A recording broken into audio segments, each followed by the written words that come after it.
Hi Christine. Hi, Thank you for Sean. appearing on our Inside Warrington podcast today.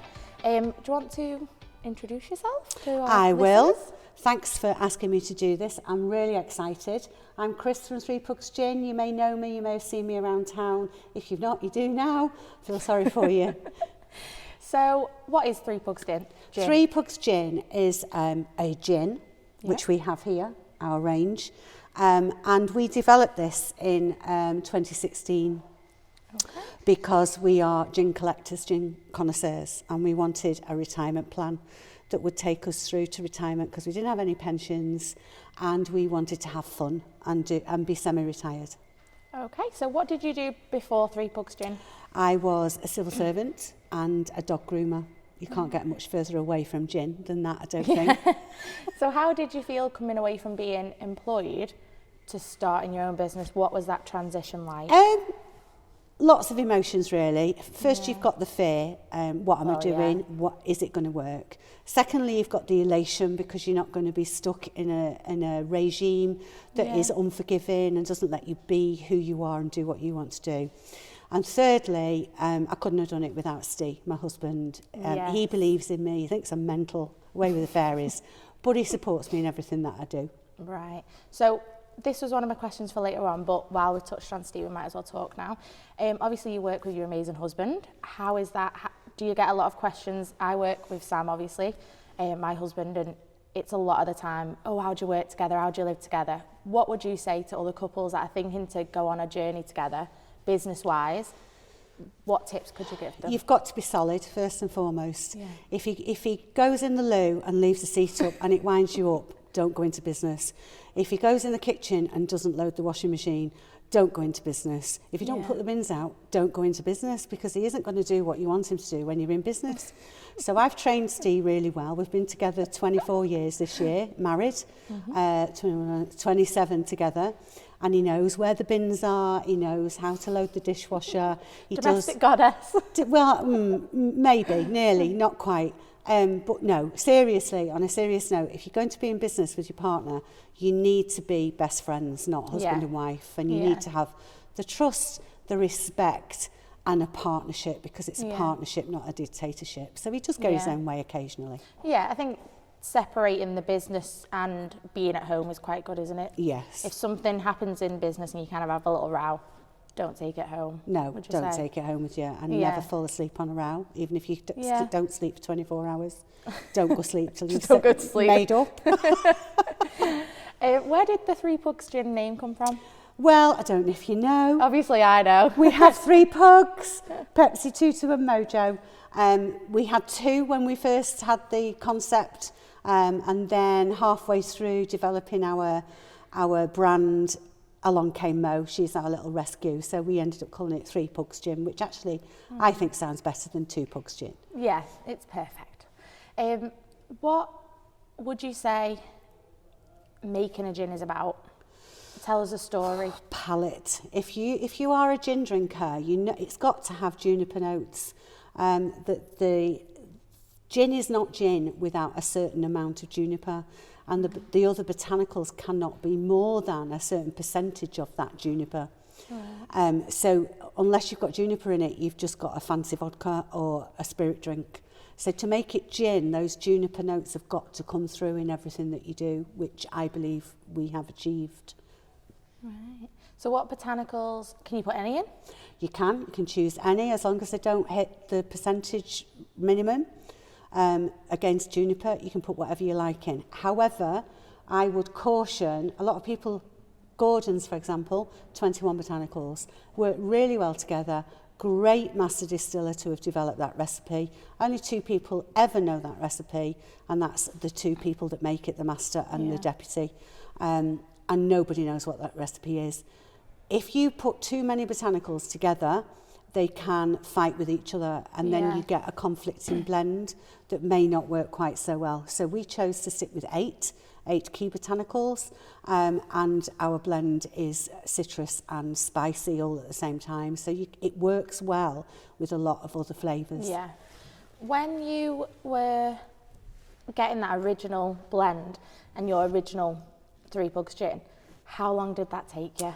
Well, How many rows did you have? we didn't have any rows actually. When we decided to make gin, I decided that we needed to go and see how it was done. Right, so we okay. booked on to a gin experience with 45 Gin School, which is Burley's Gin in Leicester. 4 of us went, and I cautioned them that they don't mess about. Yeah. We need 4 recipes to come back with, so we can decide which one of those 4 is going to become our signature blend. So off we toddled, great day out, went around the distillery making copious notes because I knew that was the start of our journey. Hate that word, but it's true. No, yeah.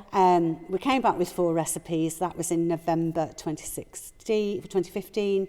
And then in January 2016, we invited some friends round for a gin tasting at our friend's house.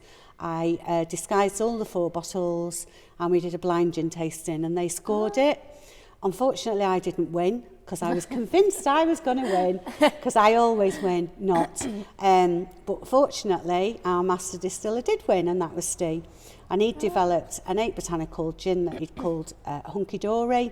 Said, you can't call it that. Trademark for a start. You can choose the gin, but you're not choosing the name. This is 3 Pugs Gin.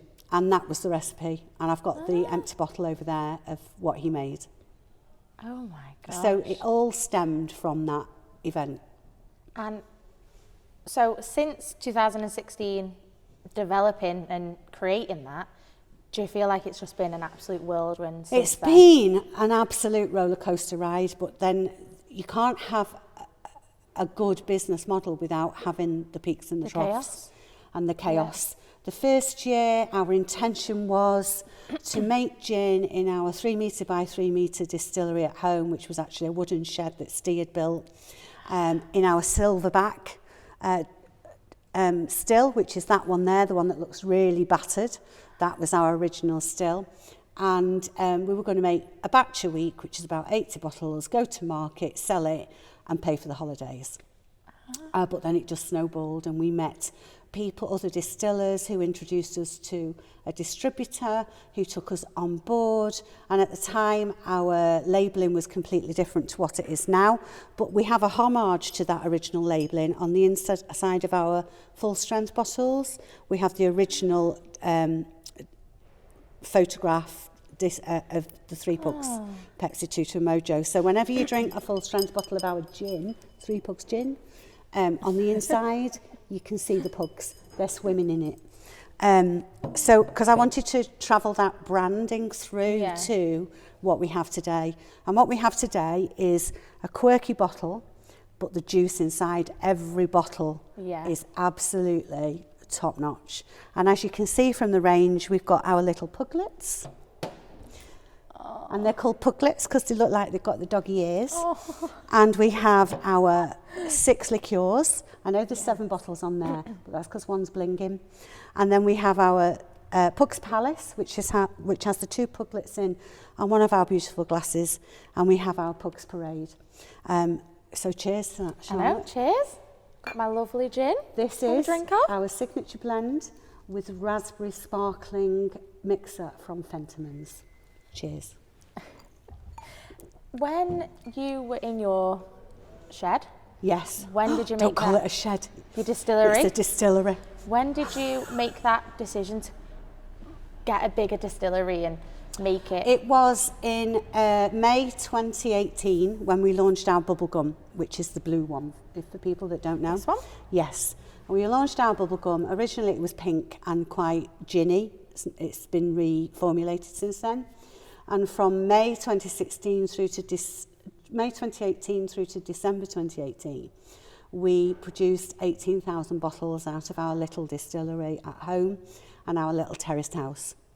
So it was an absolutely amazing thing that we did. Steve was still working full time. He gave up work in November 18. And in November 18, I said, got to get premises, because we were then developing the candy floss and the lemony sherbet, and we had in the pipeline the Bakewell and the cream soda. So I started looking for premises, and I decided we would get the biggest premises we could afford, so that we could grow and develop. And I decided that we would have premises where we could have a movable feast. Excuse me. So we don't fix anything down. We've got 2 bottling lines that are movable. And so we signed for them in November 2018 and moved in. Oh my God. Obviously, it's incredible being here. What advice would you give to someone that would want to do something like this in Warrington? Has the support been because it's here, do you reckon? Warrington business people are really supportive of each other. And I think the amount of networking groups in Warrington are testament to that. When we started off, we had the support of 2 family friends and family and other friends, but predominantly 2 family friends. And basically, we had a horrible day at work in May 2016 and bit the bullet and bought the wood. And the minute we bought the wood, it became a reality because there was no turning back from that point. And it's not easy. You have to be brave and ask the stupid questions of the people who will know the answer. So my advice to anybody wanting to start their own business is to man up or woman up, grow a set or not, as the case may be, and just do it. And if you put too much thought into the barriers that might come your way, it'll stop you. You'll never do it. Yeah, no. So take each day as it comes, take each moment as it comes, deal with the barriers and the hurdles as they come along, and pat yourself on the back. Yeah. Everybody suffers from imposter syndrome. I still suffer from imposter syndrome. Yeah, and that's every day for me, someone's tapping me on the shoulder saying, what are you doing? You don't know what you're doing. Go back to being a civil servant. Just do it. Be brave. Do it. Remember the passion you had at the start rather than... And that will travel through. And there will be tears and there will be tantrums and there will be the, why did we do this? Yeah. But even if we fail tomorrow, we've had a blast. Yeah, what a look ride. at what a ride you've done along the way. Yeah. So we've now started offering a corporate offer. We're going to extend that into, I've been chosen to be a competitor on St. Rocco's Strictly. Oh, yes. My ringtone is now Strictly Come Dancing, so I apologise for annoying everybody. But we're hoping to bring out a 3 Pugs Gin does Strictly St. Rocco's bottle for 2020. It'll be a limited edition and a lot of the profit will go directly to St. Rocco's Hospice. Right. And so our how Just Giving will Fund. people have to go to your social media to buy one of them? Yeah, this will be on our website Right, okay. and through our social media pages. They'll be able to buy it direct from us, and most people will be local to Warrington, so we'll offer a delivery service, or people can come and collect it when it's ready. It's not going to be ready yet. Right, okay. So we've got lots planned for that as well this year. No, amazing. So is that the protocol for if someone wants to get in touch with you to taste the gin? Yeah. Can they come and have a look at the distillery? They can with prior notice because we're not here at regular hours. But if you want to check us out, it's www.3pugsgin.co.uk. At 3 Pugs Gin on social media. You'll find us all over the place. If you see us, give us a wave when we're riding around in the van. I was stopped on a crossing once. I was there at a crossing. This lady was walking across the crossing. She came back to the middle and went, "Oh, I love your gin," and then ran off again. So if you feel like doing that, it gives us a real boost. Oh, lovely. And finally, something that we like to end every hot podcast on is, what do you love about Warrington? I love the people in Warrington. I love the community spirit of Warrington. The business world in Warrington is very supportive of each other. I love the fact that all the charities work together and work with the business people and the local people of Warrington. And not forgetting the new Warrington Buyers Club app, which is absolutely amazing. We're on there. I need to get my act together and make our pitch better. So watch that space, because we're coming with some flash sales very, very soon. And we've got a great town, and we're both born and bred in Warrington. And so is our daughter, who joined us last September. So we're a real family business now. Thank you so much, and thank you for letting us come today, tasting the amazing gin. You're very welcome. And also seeing the distillery. So thanks for tuning in, everyone, and thank you from me and Christine. Cheers. Thanks. Cheers.